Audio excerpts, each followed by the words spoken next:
스펄전 설교 묵상. 오늘 말씀은 1855년 3월 25일 주일 아침 설교 말씀으로 제목은 바울의 첫 기도이며 본문은 사도행전 9장 11절 말씀입니다. 그가 기도하는 중이니라. 저는 하나님께서 박해를 잠재우시는 많은 방법을 가지고 계시다고 설교합니다. 주님께서는 때로는 박해자를 혼란스럽게 만드시지만 때로는 더욱 복된 방식으로 그들을 회심시킴으로써 적을 친구로 변화시키십니다.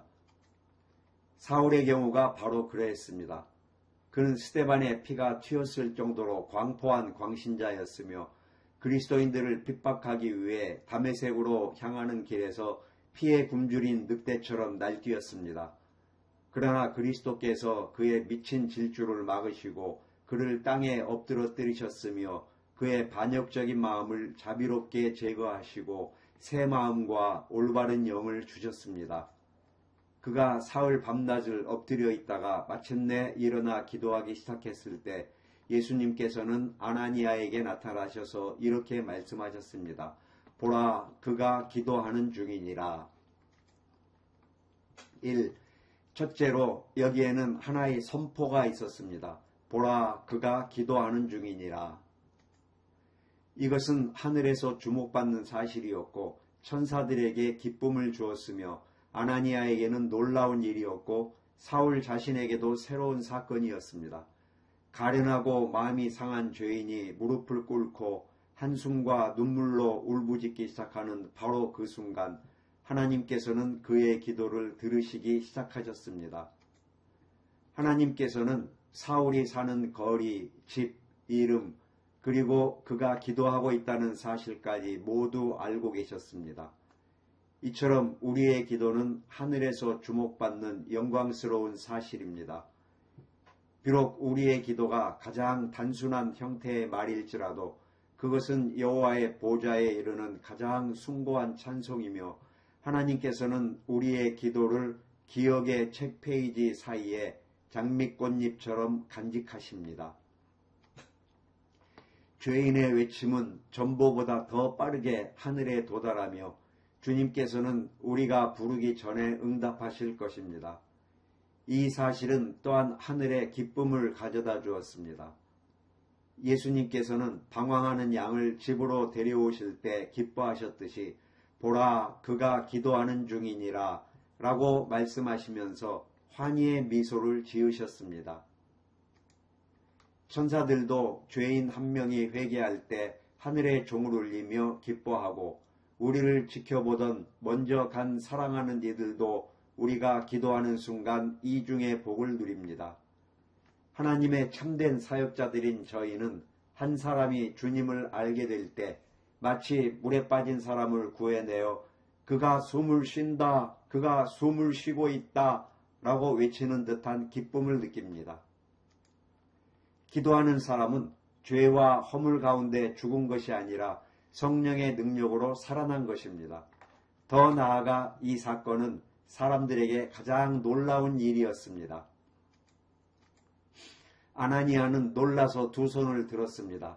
오 주님, 저 사람 말고 다른 누구라도 기도할 줄 알았는데 사울이라니요.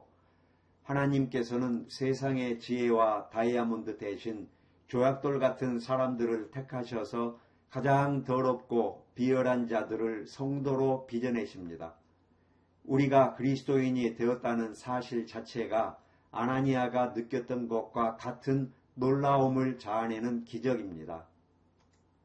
마지막으로 이 사실은 사울 자신에게도 새로운 경험이었습니다. 사울은 이전에 기도 시간에 맞춰 하루에 2번씩 성전에 갔고 주님, 저는 다른 사람들처럼 강도나 세리가 아님을 감사합니다 라고 말하는 웅장한 연설을 쏟아냈을 것입니다. 하지만 성경은 보라, 그가 이제야 기도하는 중이니라 라고 말합니다. 그가 이전에 했던 모든 것은 기도가 아니었습니다. 그는 형식적인 기도는 많이 했지만 진정으로 기도한 적이 없었습니다.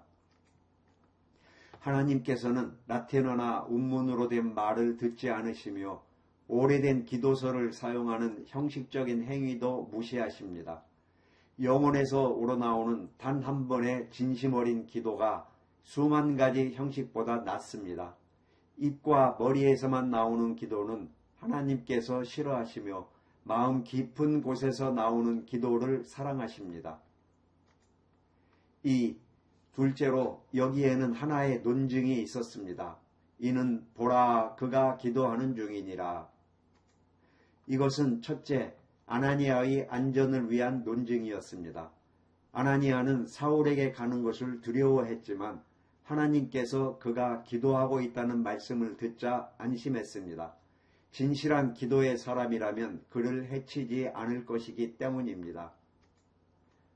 은밀한 곳에서 하나님과 교제하는 사람은 공공연하게도 신뢰할 수 있습니다. 기도로 지붕이 덮이고 헌신으로 벽이 세워진 집에서는 안전하게 잠들 수 있습니다. 둘째, 이것은 바울의 진실성을 입증하는 논증이었습니다. 만약 주님께서 그가 설교하고 있다고 하셨다면 사울이 기만자일 수도 있었지만 보라 그가 기도하는 중이니라는 말씀은 충분한 증거였습니다. 은밀한 기도야말로 진실한 신앙을 확인하는 가장 좋은 시험대입니다. 저는 성도님들의 모든 말을 듣기보다 그들이 혼자 기도하는 것을 볼 때 더욱 확신합니다. 사적인 경건이 최고의 경건입니다. 여러분의 마음속의 기도는 회심의 진실함을 증명합니다. 만약 누가 저에게 기독교 신앙의 개요를 묻는다면 저는 주제없이 기도라는 한 단어라고 대답할 것입니다. 셋째, 이것은 사울이 하나님의 택함받은 자라는 증거였습니다. 많은 분이 예종론 때문에 괴로워하지만 저는 이렇게 말씀드립니다. 만약 보라 그가 기도하는 중이니라 라고 말할 수 있다면 보라 그는 택함받은 그릇이니라 라고도 말할 수 있습니다. 여러분이 그리스도를 향한 갈망을 가지고 눈물로 간절히 간구한다면 여러분은 비록 세상의 기초가 놓이기 전에 하나님에 의해 사랑 안에서 거룩하고 흠이 없도록 예정된 사람임을 확신하십시오. 3. 이제 적용으로 들어가겠습니다.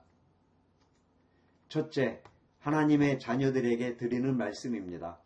우리가 하나님의 자녀라는 가장 좋은 표식은 우리의 헌신, 즉 기도에서 발견됩니다. 우리가 기도에 더 힘쓸수록 우리의 증거는 더욱 밝아질 것입니다. 만약 여러분이 확신을 잃었다면 그것은 골방에서 기도를 게을리했기 때문일 것입니다. 저는 제 잘못을 고백합니다. 제가 하나님께로부터 멀어지는 일은 항상 골방에서 시작되었습니다.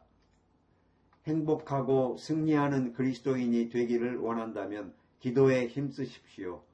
기도를 억제하는 것은 싸우기를 멈추는 것이며 기도는 그리스도인의 갑옷을 빛나게 합니다. 오늘날 교회의 진정한 신앙이 부족한 이유는 우리가 더 많이 기도하지 않기 때문입니다. 시온이 해산의 고통을 겪어야 자녀를 낳듯이 우리는 더 많은 기도가 필요합니다. 만약 여러분이 기도한다면 여러분은 그리스도인이라는 증거를 가진 것입니다. 기도를 소홀히 하면 여러분의 신앙은 의심스러워지며 완전히 기도를 멈춘다면 여러분은 숨쉬기를 멈춘 것이나 다름없어 두려워해야 합니다. 둘째, 불경건한 사람들에게 드리는 저의 마지막 말씀입니다. 저는 파수꾼처럼 제 책임을 느끼며 성도님들의 영혼을 얻기 위해 가장 적합한 방식으로 복음을 전하고자 노력합니다. 저는 당신들에게 다음과 같이 엄숙하게 선포합니다. 기도하지 않는 영혼은 그리스도가 없는 영혼입니다. 신음하거나 눈물 흘리는 것을 모르는 당신은 생명 있는 경건함이 결여되어 있습니다. 하나님께서는 매일 악인에게 진노하십니다. 저는 당신들이 임종 직전의 한 번의 기도가 당신을 구원할 것이라고 생각하지 않기를 간청합니다.